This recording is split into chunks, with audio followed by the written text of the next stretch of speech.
Oh, Can you make sure that I've got it. the little clicky boy works? There we go. Perfect. Okay. Turn this on. Can you hear me? Yes.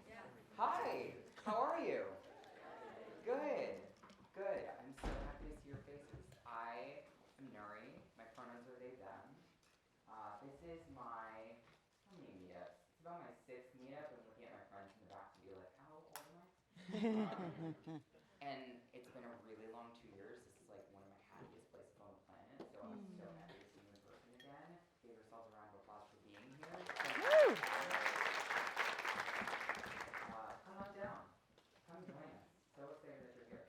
I get to introduce 2 new friends of mine for the next, let's call it 45 minutes. Started a little bit late. They are part of Resistance Communications. I'm going to ask them to do their sweet little bios and what they do because I will not do it justice. But just know that you're in a real treat. We're also going to do questions at the end. So if you have a question, just like sit and stew and percolate. And I will give you the opportunity at the end. Okay? Great. As we get started, I'm going to ask you two to introduce yourselves.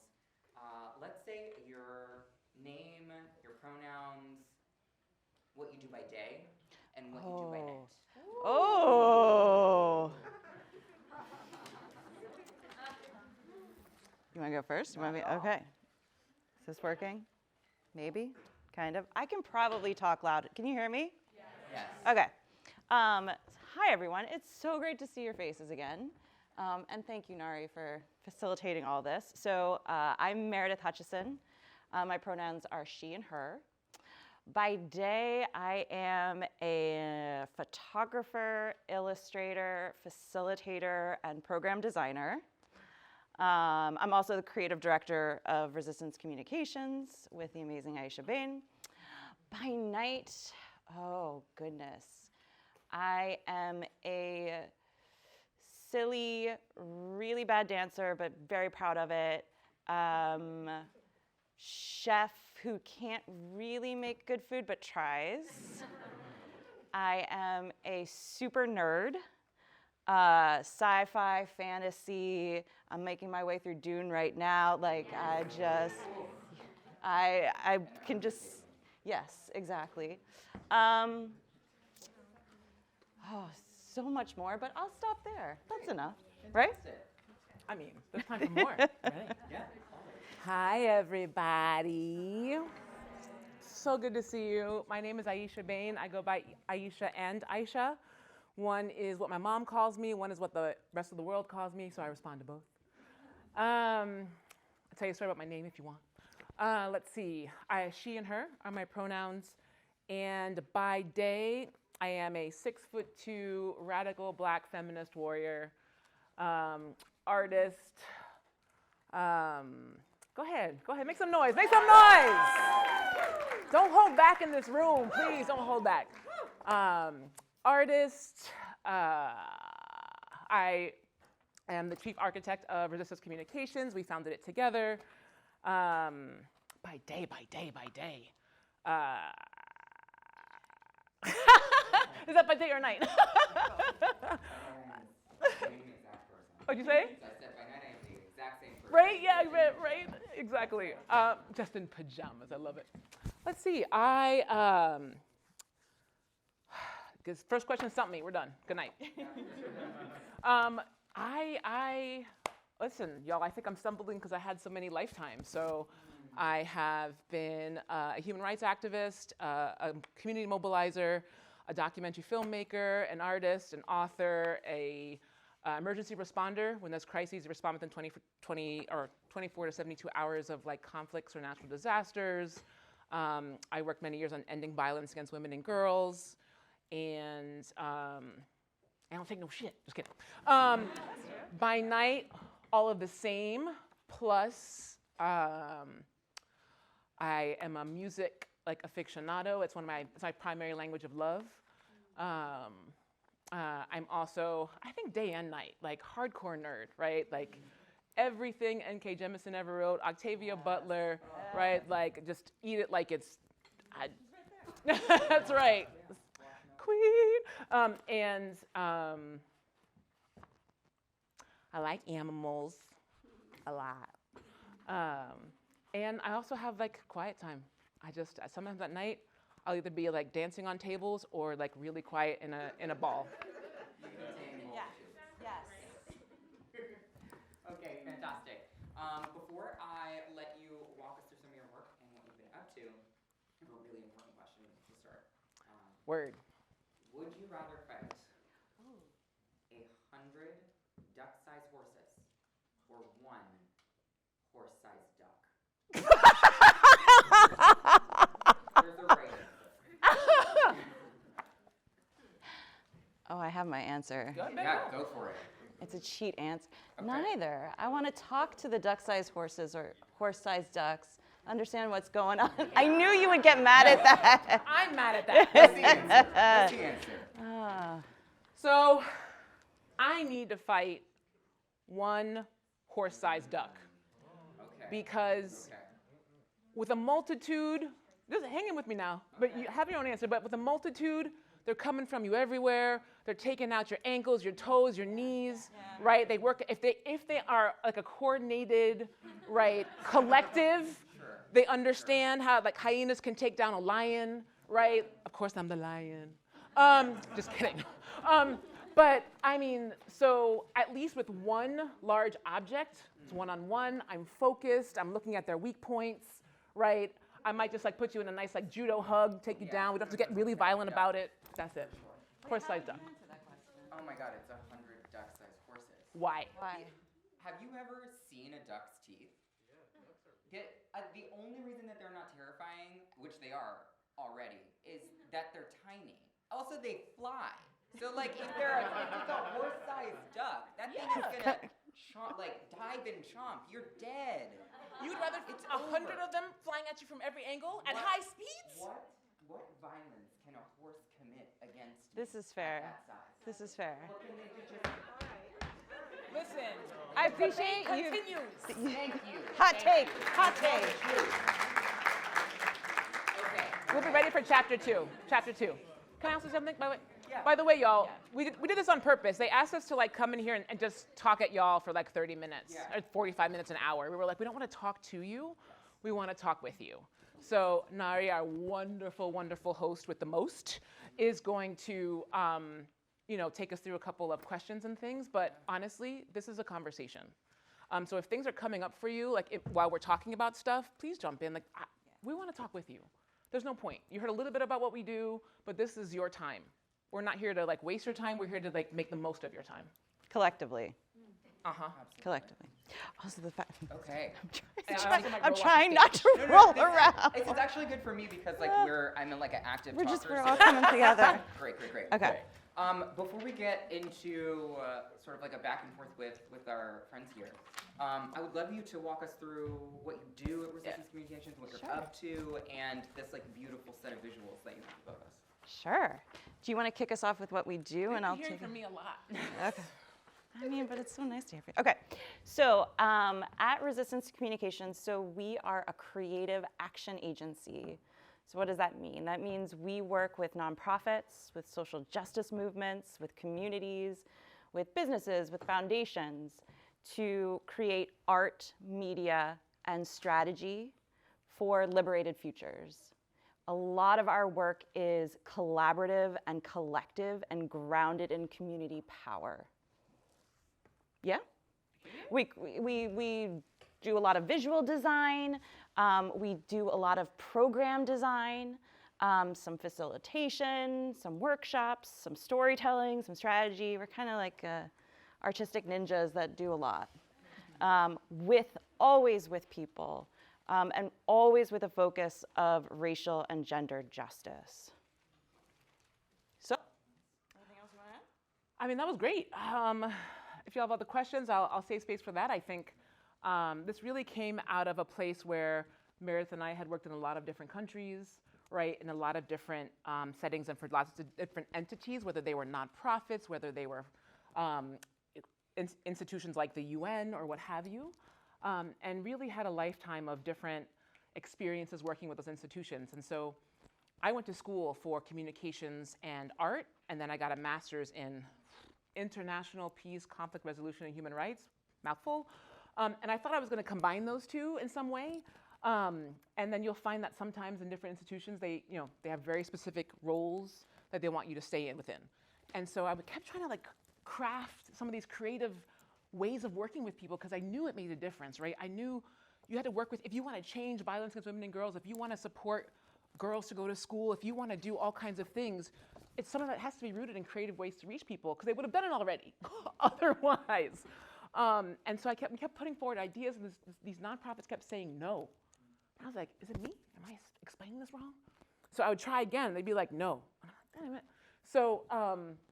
So basically, we really came out of a place and space of watching and learning from and listening and working with so many amazing communities who have been using long traditions of storytelling, right, of activism and combining the two and being able to provide a space and place where we can continue to learn and work from those traditions and elevate them forward. So that's really where we came from to do some of that. And if you want, we can share some of like the actual things that we do with you in terms of one, our services branch. So we do services like photography, visualization of data. People write reports. Most people don't want to read a report. We can tell you the story of what that data says and visualize it for people who are like, oh. And we do lots of other things like illustrations, what have you. And then we have another arm, which is programming. So we worked in a lot of different places and spaces where a program, much like this one, has a start, middle, end, right? You take people through maybe a curriculum, you might think of it that way, or a process through which people go through steps with you to come out to certain goals or certain parts where they are learning something different or doing something in a different way. So we also design programs with youth, with women and girls, with communities to also elevate their visions and their voices in different ways. Pause. Yeah. Really you answered like 6 of my questions. Great, fantastic. Okay, how did you get into the work? Because I would love to know with your sort of like creative background, like how you got into this. Sure. So, oh gosh. I mean, we could tell the story of how we met too. Maybe that's for like later. After dark. After dark. That's right. So, how did I get into this work? So, I studied comparative literature in undergrad, and then I studied economics for my master's. And I literally the day I graduated, it's like, this is really messed up. Everything that I had learned in the program that I was in was, and I wanted to go into humanitarian aid, development, helping people. Everything that I learned was colonialist, it was racist, it lacked complete creativity, and it was so boxed in and isolated from everything else. So I remember on the day I graduated with my master's, I was like, oh no.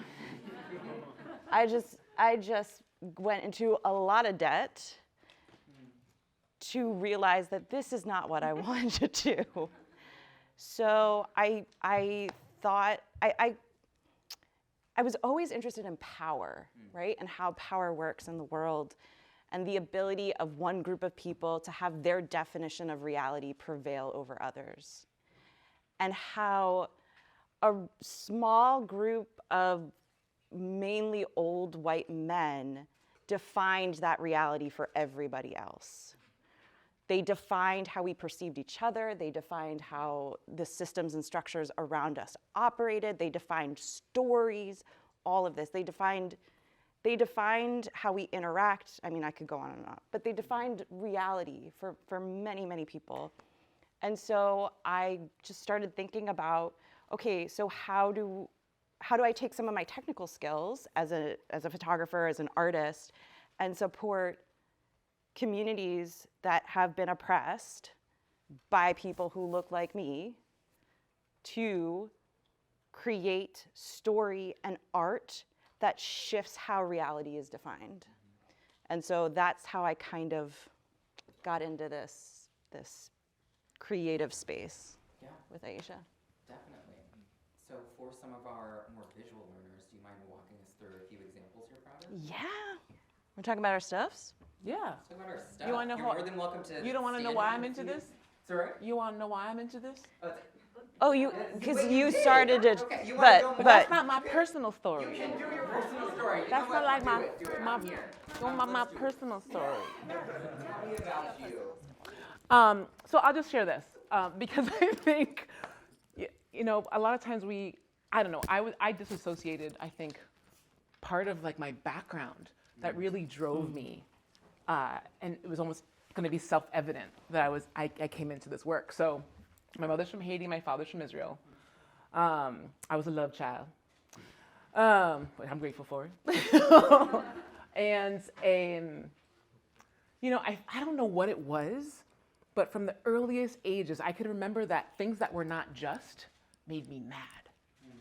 So I grew very quickly. I was premature, surprise. But because I'm still a little fragile. But I grew very quickly. And so at like 5 years old, I was larger than like all the other 5-year-olds, right? And I remember being in New York City, PS 87, on the blacktop playground, and these boys had like taken this ball away from this girl, and she was all sad. And I saw it from a distance, and I was like, that is wrong. And I went over and stood at my full 5-year-old stature and said, give me that. And I brought it back to the girl, and I gave it back to her, and I think I said something like, do you require any other assistance? But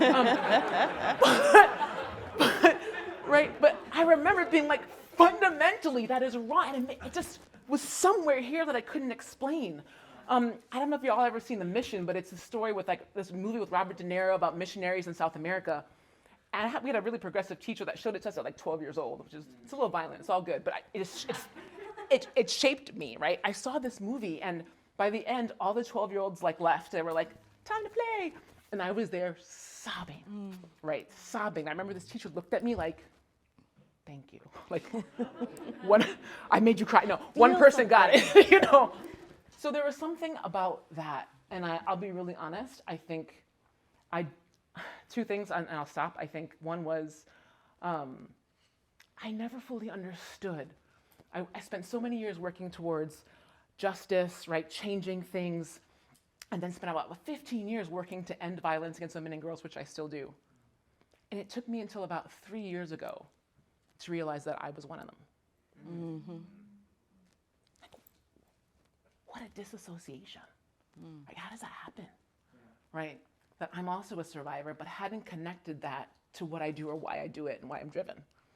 In the same way, there's a whole nother story that's probably with some libations after dark, but about how I actually came into the world. But when I actually looked at my blood work, because the only blood relative I know on the planet is my mother. When I looked at my blood work, it told me more about where I came from than I'd ever known in my life, right? So 50% Eastern European Jew, all of these amazing African nations, and a little bit of Middle East. And I'm looking at this, and I was like, I'm not supposed to be here. But from a powerful place, not as, I was like, how am I possible? You're a miracle. Yeah. Who were the people that made even the idea of me possible? From Eastern European Jews, pogroms, all kinds of, that's why it's 50%. Half the time they weren't even allowed to mix, right? All these African nations, right? Like an amazing bloodline of struggle and of strength that made the idea of me possible. And I know that's why I've been driven to do what I do. Pause, thanks for asking.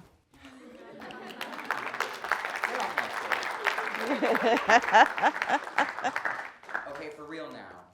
Do you want to show For real, us? for real. You got Yes, any other questions okay. from me? I mean, fantastic. many, but Oh, before we get started on that, I know at the beginning I told you that we were going to wait till the end to have questions, but I'm realizing in this moment that I think you're going to show some pictures, people are going to have some questions. Yeah. So why don't we just open it up? Yeah, yeah, Is that yeah, okay? absolutely, Okay, absolutely. fantastic. Go ahead. Okay, so yeah, we're gonna show a little bit of like some of the things. This is throwing me for a loop. Do you want to stand? No, actually, it's cool as long as I don't go top of it. Okay, so yeah, we're gonna show a little bit. Oh, there you go. Well, fine. Okay. Okay. So, this is much better. Just grab the clicker when you want. Okay. So we're gonna go through, we'll show you a little bit of our work just to give you more context, kind of what we do, how we do it. So one of our like sort of grounding quotes, you can't be what you can't see. And that's why we think art and visuals are so important. We'll talk a little bit later about time travel, but images of the past, images of the future, being able to see what you are trying to create or where you come from is so critical because we are visual creatures. Okay, so I'm gonna try to do this kind of quickly, slow me down if I'm going too fast, but I wanna get through so we can actually have conversation. So this is Vision Not Victim. It's one of the programs that we've created and we run mainly with adolescent girls. And so it's a long arc of a program that includes leadership, communication skill building, girls taking time. So many girls that we work with are not given the space and place to just focus on themselves and like who they are, what they want for their future. So that's what this program's really about. And it culminates in photo shoots that girls design and direct, where they pose as their future selves achieving a goal. So not playing pretend, not playing dress up. They are stepping into their future and physically embodying their vision. So this is one of the first photographs we ever took as part of this program. This is of Yvette, and so she's from the DRC. She's freaking amazing. You can see the shift in body language from before and after. When girls are given the support to dream and vision and step into their power, and like how that shows up on the screen, and then what that Wait, can I, yeah, before you go to mom? yeah, You're going to mom now? yeah, I was. I knew it. Okay, just one extra sentence, which is just, or two, which is just one. That was not, that was a. Did anybody hear that? Yeah, okay. We got it. There's a place for us. So, okay. Adolescent girls around the world in many countries, right, grow up knowing they're going to be somebody else's something. Somebody else's mother, somebody else's wife, somebody else's free laborer, somebody else's sex servicer, somebody else's something. They're not, so many of us get asked this question, what do you want to be when you grow up, right? And for people who, and for girls in this particular, where that is predetermined for them, there's no space for that. So there was something incredibly powerful about taking a step back to create that space. That's what we designed through this program, where they also get mentored and get mentored by women, right? So they have other examples of, how did you do that? Am I allowed to be this thing? What does it even look like for a girl? So that was part of the beauty of this program. And I think this photo, for me, one of the most wonderful things, I don't know, when you get there, for those of you who might work with nonprofits or with foundations or whomever, and they're gonna ask you for monitoring and evaluation, or they're gonna ask you for all kinds of like evaluation metrics for whatever you do, right? And people want hardcore metrics. How many numbers of how many graduates, of how many things, and I know my money was well spent, and I could maybe give you some more, right? If you could have a metric that showed just the shift from what we like to call like shoulder to chin ratio of what happens, that's the only metric I think we would need. They don't fund that yet, but we're trying to change that. Yeah, that's right. Go ahead. So, so we were saying visuals are really important because they can communicate things that sometimes text can't, that sometimes data can't. And so being able to, use our technical skills to support someone to support Yvette, a participant in the program, in showing her power was then an amazing way for her then to take that photograph and show other people around her who had control over her life how powerful she was and the vision she was working towards. So this is a photograph of her mother seeing Yvette's photograph for the first time. And so it just completely shifted the ways, we work with a lot of nonprofits that are trying to get girls into school, trying to end female genital mutilation, trying to end early marriage.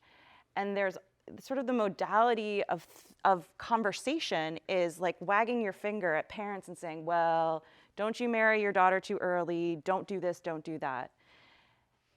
And when you start from a place of love and understanding and empathy, right, acknowledging that all parents love their kids and the choices that they make out of necessity, or they make because of lack of access to information. And when you can show them a possible future for their daughter that is possible, it changes the conversation completely. It's not about what you should not do, it's about what you can do and how you can be part of your daughter's vision for the future. So I'll just show a few more photos from this project. So this is Haja she's a Syrian refugee girl from Jordan, wants to be an astronaut. Someone wants to know how we got an astronaut helmet to the border of Syria. I will tell you that later.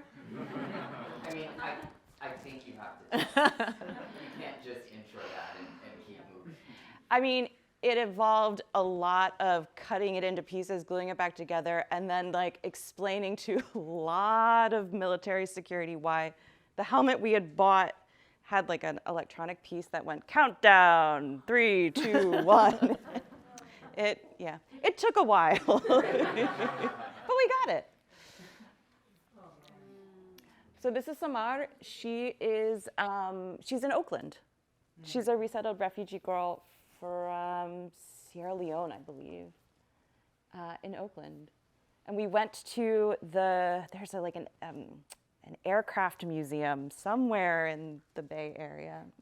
Can you go back to that? Yeah. If we're talking about new metrics, Yeah. right? This smile, but like it's just the perfect way to say like, you know, like when you picture smile and you're like, yeah. My dad does this where he goes, yeah. like, he's just like, show those teeth, girl, like, get it open, but that's just like joy, you know, like she's just like clenching her jaw. So Yeah. Smile from the soul. She's in it. She is in her future. Absolutely. This is also in Oakland. So this is at Kaiser Permanente.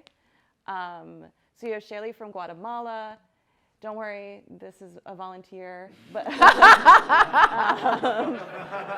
some of the other participants performing surgery, no humans were harmed. So that's just a sneak peek of Vision Not Victim, which we've done in, I think, 8 or 9 countries now. Yep. And we've done with adults, we've done with youth, as you've seen, we've done with communities to support them in creating visuals that show their collective vision. So switching a little bit, we were saying, we do some visual design work. And so we worked with Frontline Defenders, which is a human rights organization that really raises up human rights defenders around the world. Sorry, I'm completely back to you. We're all just sort of like, To support them in the work that they do, and raising their visibility also gives them a level of protection. So we co-designed some visuals with them that were meant to raise the visibility of these human rights defenders, while also showing some of the barriers and the violence that they face. you mentioned something really interesting there that I'd love for you to talk a little bit more about, which is by raising their profile, they are a little bit safe. Like, tell me more about this, like, safety element about raising their profile. Sure. So, I mean, we as RC, Resistance Communications, we come in with our expertise around visual design. The partner that we're working with, Frontline, that's really their MO. Like, they raise visibility. But all in all, raising visibility of an issue, of a person, raises their profile, which can, it can increase the danger they face, or it can increase their security. So. Yeah, the picture before, I mean, Jean-Marc Bikoko is like, he was actually in prison at this time. So I think part of what we do in elevating the voices and the visions of the people that we work with, right, is take measured risk. Right, we're always, especially with survivors of violence, with human rights defenders, there is a measure, I think, of stopping and trying to understand what the risks are before we do anything. Often with survivors, we don't have any examples here, but you'll see many times we find creative ways to show who they are in their bodies, but hide their face with respect and dignity. Right? So there are many different ways that you continue to elevate and show and demonstrate an issue, a person, a story, while taking safety and security at the center of all that we do. And in some instances, it does provide safety when you're that visible, they couldn't sweep these people away into the shadows.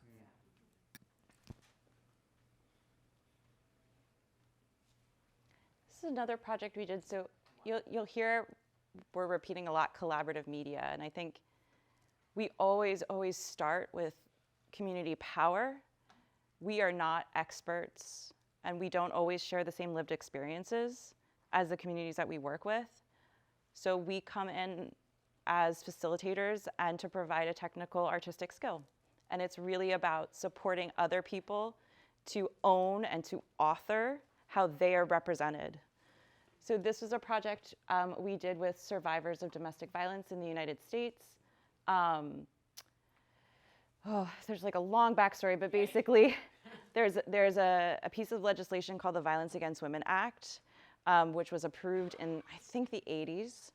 But it comes up consistently, like every few years, for reapproval. And it supports, particularly it supports survivors of domestic violence and immigrant women who are survivors of domestic violence. So this we did right before it was up for reapproval by the Senate. And again, this was about, one, working with survivors to tell their story, and two, and most importantly, always, the people that we work with, the women that we work with, are never defined by what has happened to them. They define themselves. And so part of this campaign was showing what they had experienced as a survivor, but more than that, who they are and how they define themselves. Can I ask a quick technical question? Yeah. Sure. How are images like this made? How do you make them? So these are photographs that then on Photoshop and Illustrator, we've added texture and pattern to. Fantastic. They look like paintings. Like Yeah, that's really awesome. physical. I would say as well, you can keep going, but everything that we have, so everything that you're seeing is only possible through process. Yeah. I want to be really, really clear about that. To capture something like that, to create something that demonstrates people's power, their strength, who they are, their identity, does not happen by coming in, taking a photo, going home, and just doing what you want with it, right? This is about process. Our process starts with listening. Everywhere, all the time. And then depending on the issue, the work, the community, we sit down, we understand, we talk about what are the issues that are important to you, how do you want to be portrayed, what are the stereotypes that you are overcoming, what are the ways that are generative for you to work, what are the things you're most fearful of when we do this, what are the things that excite you the most. We have a whole process we take people through to ensure the final design is rooted in, driven by, and co-created with the people that we work with. Even down to some of the things that you'll see, they have chosen part of the elements that they wanted to portray them. The youth that you saw before, the adolescent girls, many times we're like, okay, when you see, we had them draw themselves in the future. Draw the whole scene for us. We want to see what you see. We want to feel what you feel. We got on set or on location, we're like, okay, you direct part of this. How do you want this to look, right? So everything that you see here is rooted in process. Sweet. We just have a few more, and then we can get back to conversation. Yeah. Any questions? Have you seen anything? Has anything jumped out to you? Yeah. I had a question. First of all, by the way, I love the design process. I feel like the end work really shows your start and end process is very cohesive. And my question was, have you received any like psychological or metaphysical residue from the work that you're doing? Ooh. Oh, wow. Jumping in with a deep question.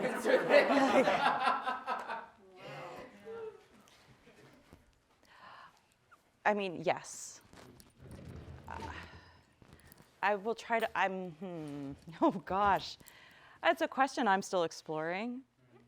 I'm learning how I physically and mentally process and take in. And So, okay, so Ursula Le Guin has this really great quote. She's directing it at writers, but I think for all of us creatives, it's a really wonderful quote. And I'm gonna mess it up, but it's about being a raw nerve. If you're like a creative and a creator, it's about being a raw nerve in the universe, right? So feeling things for other people, feeling your own feelings. And so with this work, that can be really hard. But what I'm working on as myself is to try to stay that raw nerve and keep feeling. Because otherwise we forget, otherwise we become numb, and that feeling drives forward like the best and most generative, emergent, powerful work from within. How would you answer that question? 1,000% yes. Yeah. Has everyone heard, did everyone hear the question? There is no working in social justice and social change work without, if you can do it without emotional, physical connection, something is probably wrong. I remember, in one of my other lifetimes, I used to work on anti-human trafficking in Southeast Asia. And I was in this meeting in Thailand, and they're like, okay, we'll talk about it next week, and come next week, okay, we'll talk about that next week. And it was just so casual and calm. And they're giving like numbers of things, and there's like the numbers of this and the data points of that. And nobody mentioned the word people. At some point, you didn't know if they were talking about the movement of donuts or the movement of actual people in an anti-human trafficking meeting. I'm an empath, and you may or may not believe in that. It is something that has become very clear to me. It's what allows me to travel around the world, sit under a tree with people, not know the language, and still be able to communicate, right? And so I love the gift, and to be wary in this work, to be change makers in everything that you do, burnout is something that is extraordinary. You can call it burnout, you can call it something else. There's something in social change work as well, and I don't know if you've encountered this, and if not, many of you very much will. There's also like pride in it, right? Like it's so urgent, it feels so important. The harder you work, the more you sacrifice, the more things you do become badges of honor, and like they're like, good job. Like, oh, you were in the hospital? Yeah, great job. It's not exactly like that, but almost, right? Almost. And I really, really, really, I can't tell you the amount of times I have been physically ill, mentally ill, like just ill, right? From the things that I take in, that I see. I work in war zones, I work in disaster zones, I work on violence against women and girls, I work on genocide, I work on things that must change on this planet, and they are hard as hell. And so I love that question because in this work, not only do we need a process to do the work, we need a process to heal ourselves at all times. At all times. That process starts now for every single one of you, and it looks different for all of us, but it's something I beg of you to take into consideration because it took me way too long to realize that I needed it, but also as a person of color to realize that I deserved it. That's right. Thank you for that question. Anything else? So you mentioned you were doing these posters for the Senate Act. So I'm curious how that turned out and what the process was like trying to get through to these politicians. Well, honestly, it's just an easy answer. It happened right when we were being trampled in 2016, and so they threw this out the window. It wasn't even part of our work. Like, we've also worked in policy, so we understand what it takes to advocate and work on these issues, and before we could even get there, it was thrown out. So it's actually up for renewal right now. Yeah. But to that point as well, so whenever we create, like I was just talking about process being really important, and also thinking about like who's your audience and who's your priority audience is really important. And our like the clients and the nonprofits that we work with, they always tell us like, okay, these are the people that we need to reach and need to shift how they think and feel about something. We always, always, always advocate for and unapologetically demand that whoever's being represented in the artwork, in the story, in the issue, is first and foremost the audience, so that they feel proud of what they've co-created, that they feel truly represented, and they don't feel like it's been an exploitative process. So while the images and like how VAWA played out in the Senate was very complicated, the women who participated as our primary audience they have the images, they have them hanging up in their home, they were texting them to like all their people, like they had a tool that they could use to represent their story in whatever way they chose. And for us, that is the deepest success. Yeah. Is this interesting, y'all? Yeah. Oh, Okay, good. cool. You can never tell sometimes. You're like, do you want to talk about something else? We can talk about something else. Do we have one over here? Did I miss anybody? Okay, fantastic. And we're gonna go. So how do you get people who don't want to listen to listen? Yo. Just easy questions on a Sunday. Got it. Thank you, ma'am. I mean, they're like, we could do like a whole 5-day workshop on that. I think starting with shared values. Oh gosh, like we have a list. Starting with shared value, visuals. People respond to visuals in ways that to nothing else. I think visioning. So it depends on who the audience is, but the hard ones, people are super. Difficult, worst, non-listeners who know. People are super saturated with hearing bad news. They got 99 problems on their own. They don't need yours. They want to hear something positive and they want to be part of something. And so that's really powerful, showing them what could be. The last thing I'll say, and then I'm passing to you. So when we look at like changing people's minds, we like break it up into like people who are already like our people on our side, people in the middle who can come, they're on their way, they're swayable, and then people who are just like, nah, I'm out.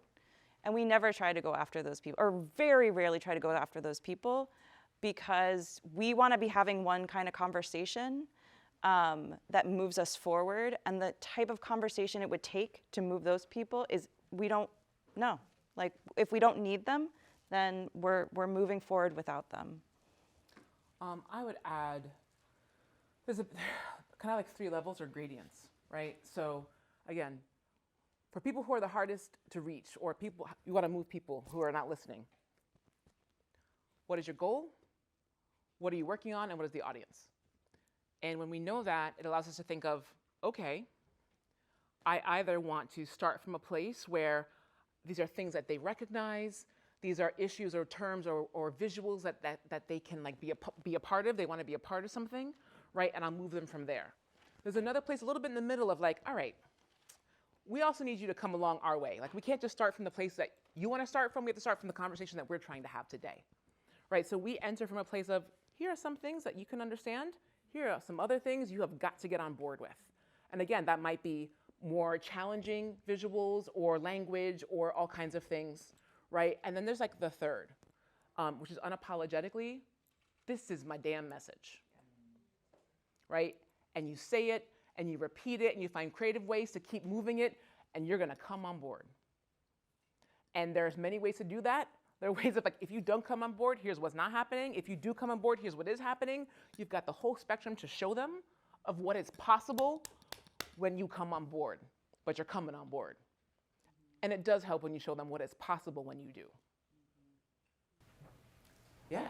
I just wanted to know if you could speak about your healing process from all of the things that you see and endure as creative. Like, how do you do that? Like, what is your process like? Is it intentional? Is it not? Are you practicing self-preservation? Well, hell. It's like a do as I say, not as I do situation. Okay. Let me stand up for this, y'all. I appreciate the questions, right? I really do. And I'm gonna be raw and honest. It is a process. I have beat myself up in so many ways. Somehow I spent a lifetime knowing that I was gonna work for issues that I would never even see in my lifetime. Gender equity, racial equity. I'll be dead by the time it happens, but I don't care, I'm doing something to get us there, right? Somehow I picture this world that I know is possible, and I can't explain, there's lots of white supremacy and oppression that explains part of it, but for sure, somehow I didn't see myself as a part of it. So everything went this way, and I stayed here. I have burned my life down, literally and figuratively. I have been ill in so many ways, right? Like one of the ways I did it was, let me say this, and we've seen this in like US, we could see this in so many circumstances in all the countries that we come from. Like things can get bad and we'll still do it. And things can get pretty bad and we'll still be there. Things have to get so bad that they stop, right? That point where we break. And I've done it more than once. I don't want any of you to have to get there. And I don't want to get there ever again myself, or you break. So one thing I did for myself is when I broke, right? I looked around, man, it's so funny. I mean, you got time for like a 2-minute story? Yeah. Listen. Take a seat. Once upon a time, just kidding. So I was working for this nonprofit. We worked in emergency response. We worked in ending violence against women and girls. Nonprofits will work you to the bone. They are happy to pay you pennies and be like, work, it's for the cause, right? I don't care if you can make a living, it's for the cause. And you're like, oh, damn, okay. And I had been an emergency responder, so it means within 72 hours, I'm in a crisis. I was in the earthquake in Haiti. I was in the war in Congo. I was in the typhoon response in the Philippines. In between, we're trying to do other programs in other countries to end violence. We're trying to move, like, the US government to put more money into this, the British government to put more money into this. It was like bam, bam, bam, bam. No life, no, I have some friends, I don't see them very often, no partner, very little fun, like all the things, right? And it's just work. My bosses were crazy. I mean, I know a lot of people say like people have crazy bosses, but I'm for real. Like the police have been called on my bosses, there have been lawsuits against my bosses, I've had raging alcoholics for bosses, like I promise you. Crazy. And at some point, it's this point, which you will remember, I'd gone to Uganda, I organized a conference for 120 women on ending violence, and it was a crazy kind of experience, it was really important. Came back to the US, had to finish a report on Syria, like the violence happening with women in Syria. And I just, for 7 days, did not leave my apartment, I did not open the curtains, right? 5 a.m., you're on the call with Syria, this is happening, that's happening. And I don't know what it is that you can work so well, you can be so passionate about something that focus is clear and the rest of your life is not. I emptied out my pantry. Nobody empties out their pantry. Every last can of tuna from the can, every last can of chickpeas from the can, down to a bag of barley that I had moved in there with for 4 years. And I was like, barley don't go bad. It's barley, so it's grain. Boiled it for 2 hours, still hard. Microwaved it, still hard, ate it anyway. Why? Could I have called and delivered food? Yes. Could I think about it? No. Right? We fly me somewhere else to give another talk. We fly to Ethiopia to give another talk. I land back home. I don't know where I am. I try to get food because I have no food. It's raining. I slip and fall. I hurt my ankle. I'm like, oh my God. I go back home. There's no food, but there's wine. So I had a liquid dinner. In the morning, my ankle's swollen. I cannot get to the bathroom. I'm sliding myself across the floor. I got a splinter in my ass. True story, y'all. That was the thing that did it. Not the splinter in the And I'm lying on the floor like this. Did I call anybody for help? No, I did not. And I'm lying there like, if I could be anywhere else in the world, where would I be? And what would I be doing? And I was like, I'd be on an island painting and writing and healing myself. And then that's what I did. Quit my job, sold all my belongings, bought a one-way ticket to Zanzibar, cried for 3 months. Yeah, by the way, Eat, Pray, Love, BS. Mine was, and I was mad as hell. Eat, Pray, Love. Mine was cry, sleep, drink, but that's what happened. That's the true story coming out next week. Okay. So one way, that's a long, long story. Thank you for staying in there with me. A long way of saying, sometimes, I wasn't joking yesterday, sometimes you have to stop. I meant it when I said pause. Sometimes you have to stop. The cycle, the wheel, the hamster wheel, whatever the hell you're on. This past 2 years, I'm gonna get really real with you. This past 2 years, I got COVID. I was in the hospital. That's how they found my thyroid cancer. Had surgery, went on vacation for the first time to celebrate life, and was assaulted on my first night of vacation. What the hell kind of year is that? And do you know what I did? For the first time in a very long time, I asked for help. I told anybody that called me or that texted me that I loved and that I trusted about what happened. And the way people showed up for me, you'll be so surprised, y'all. Your beautiful hearts and souls in the room deserve so much. And many of us are trained to never ask. And when I say connection is a form of resistance last night, I promise you I meant it. I called her. I told her to tell all everyone that we, I was like, you can tell everyone that we know. Tell them. Because everyone is going through something. So in some point in this pandemic, some of those people would not be able to show up because they were going through something. So I needed a larger safety net. So I was like, expand the net. And I've never done that before in my life. People showed up. They came to my house. They mailed stuff. They called. They whatever. So that is what I'm in the process of. Understanding how to create and expand my safety net. Knowing I deserve it and I need it like we all do. Speaking about the things that are hard and that we're often too ashamed to talk about. And just knowing sometimes when I've really got to stop and pause. Woo!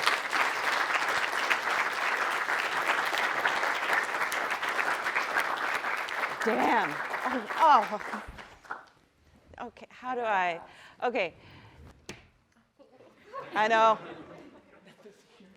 We don't need more things to heal. You gotta heal less. I swear. So, thank you for that. I'll just add this. I think, so that question about healing, right? I think for white people, it needs to be different than for people of color. And what I mean by that is white people in the room, especially white Americans, there is a lot of work we need to do internally and externally. And so part of that means, holding space, stepping back, just supporting the people of color that we love, that we work with, that we create with to heal while we do some of that internal work and be uncomfortable and freaking know your history. And it is a constant journey and don't stop. That is part of that, I think, the healing dynamic. Yeah. Can I say one thing to are we closed? Yeah, we're Can I close it? 2:30. yeah, you're welcome. Is that cool? Close it. Let's do it. There's inequity everywhere in the world, right? Everywhere. The manifestations might look different from race to gender to class, socioeconomics. Wherever we come from, it looks different. People of color and people who live along intersecting lines of oppression, right, automatically, by and large, create, design, work towards, live towards, love towards, right, justice and equity. Because we live along those intersecting lines every day that we cannot escape, that we see, that we experience. People who have privilege, in some countries that might be class, in places that might be other things, in some places that is about color, And if you are afforded privilege from your class or being white, this is not about blame or shame. Nobody is asking you to account for hundreds of years of history and your ancestry, systems and structures that you never created, what you were born into. No one's asking you to account for that. This is not about blame or shame. It is about accountability and action. Acknowledgement and action. Acknowledgement and action.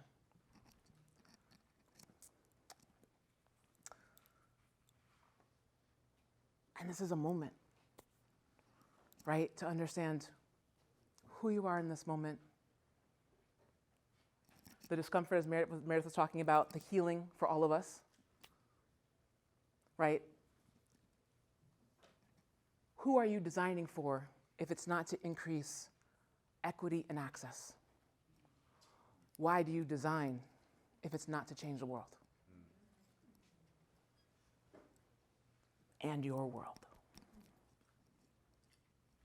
So it's just been such a pleasure to be here with all of you in this moment. I cannot tell you, in this moment, where we all are stepping forward into new design, opportunities, new creation, new building, much needed healing, and opportunities to change what the hell is happening.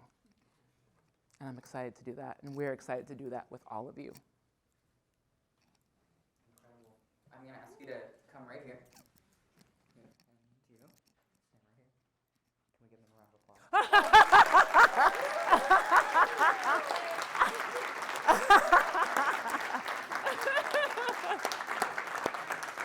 You better come over here.